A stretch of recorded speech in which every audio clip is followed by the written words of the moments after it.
really the beginning of the Siri story. And the first prototype that I built of a Siri-like system was in 1993. This is before there was a web browser, or I had ever seen a web browser.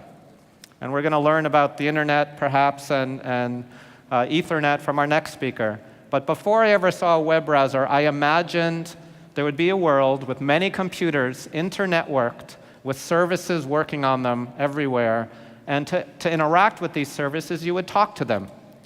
And they would understand you and work together to achieve tasks on your behalf. And I had a tablet PC, much like the iPad, with this user interface on it. You could talk to it. You could use handwriting recognition.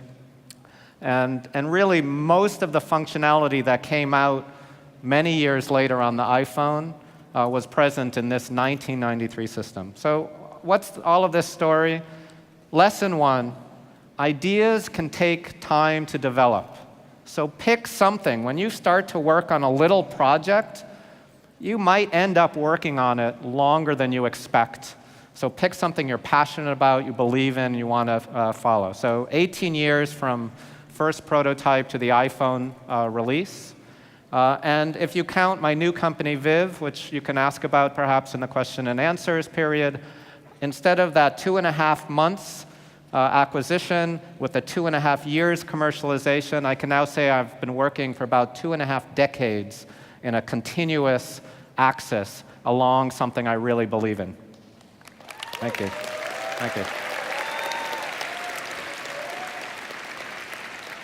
So lesson 2 is, well, why'd you wait so long to start Siri? If you had all this work and these versions, couldn't you have just saved a lot of time and done it much earlier? And the truth is, if we had launched Siri as a company any time earlier, it would have failed.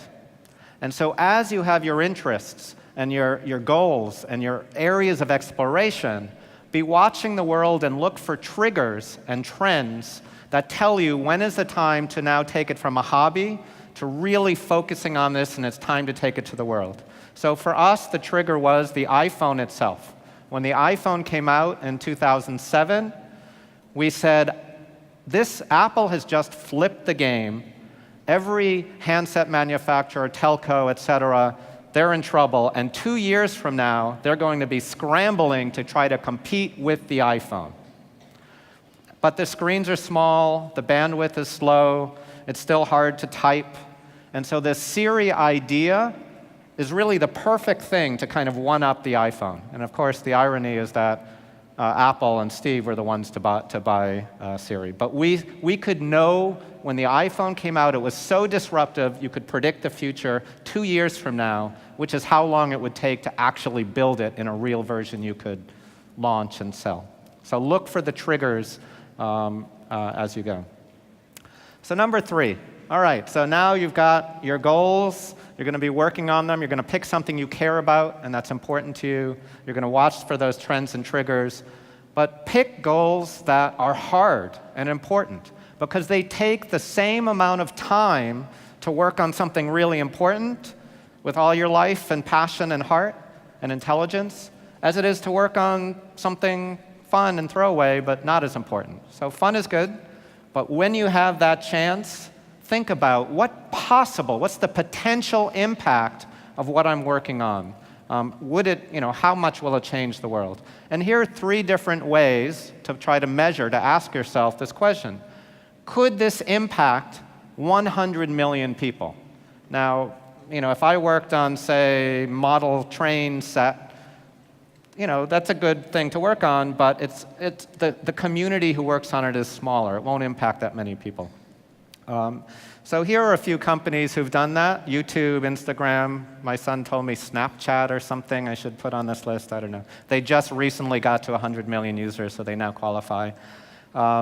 So trying to find ideas that will engage and impact and change the lives of at least 100 million people, that's an important big idea.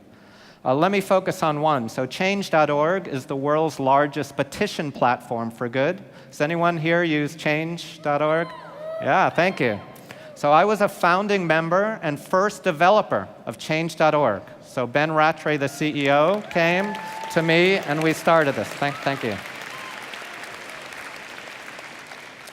But we knew we wanted to take this idea of social networking for social activism to the world, but we didn't know how to do it. And we did not start out as a petition platform. We tried everything possible that you could do. But what we did right was lesson 4, follow the data. So we had a website, and we did everything. You could gift 1 square meter of rainforest to someone. You know, that could make the world a better place if you got enough of that going. We had a jobs board, the largest job board when the economy went down for people who want to go back to work, but for good causes. We had so many different ideas, but petitions was one little feature.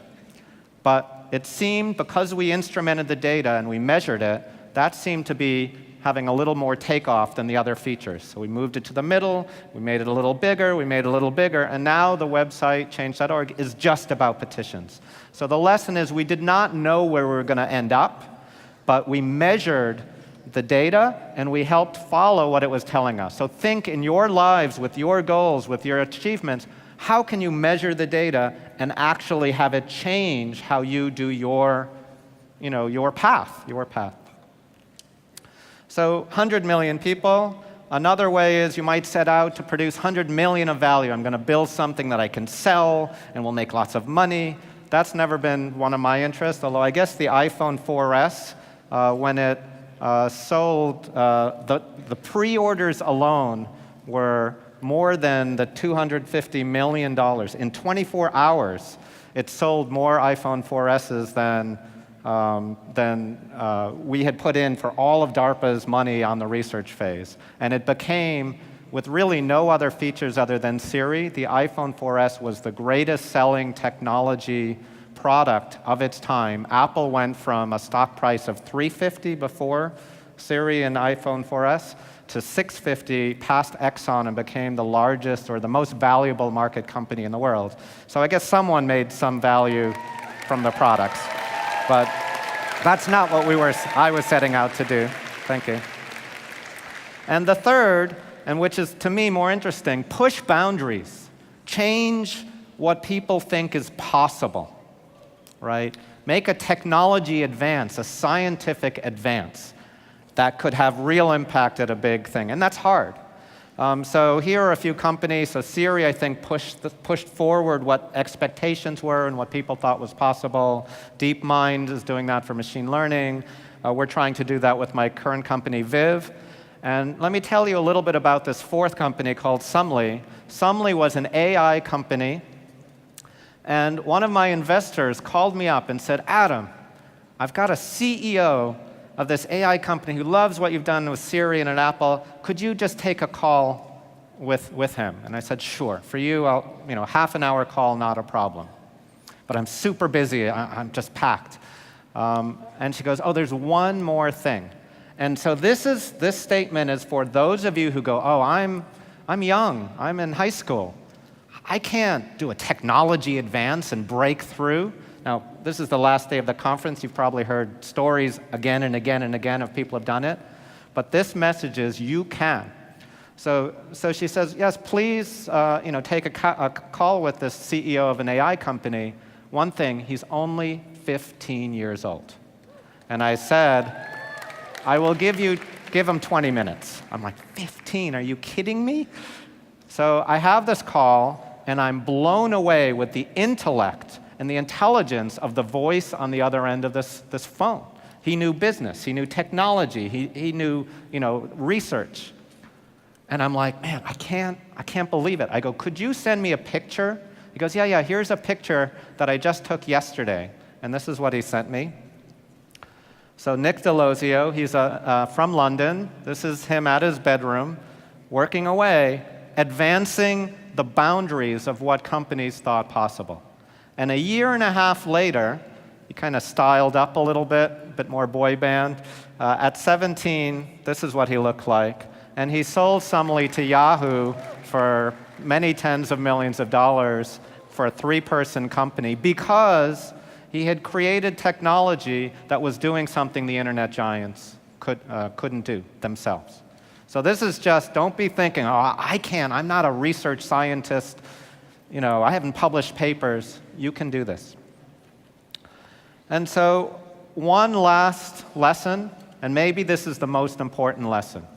As you go forward in life, really focus on the goals that you have. Think about them, verbalize them. And on another day, I can tell you the whole story of my life and what I call verbally stated goals. So you should think about what's important to you and why. Focus on the emotion in your chest.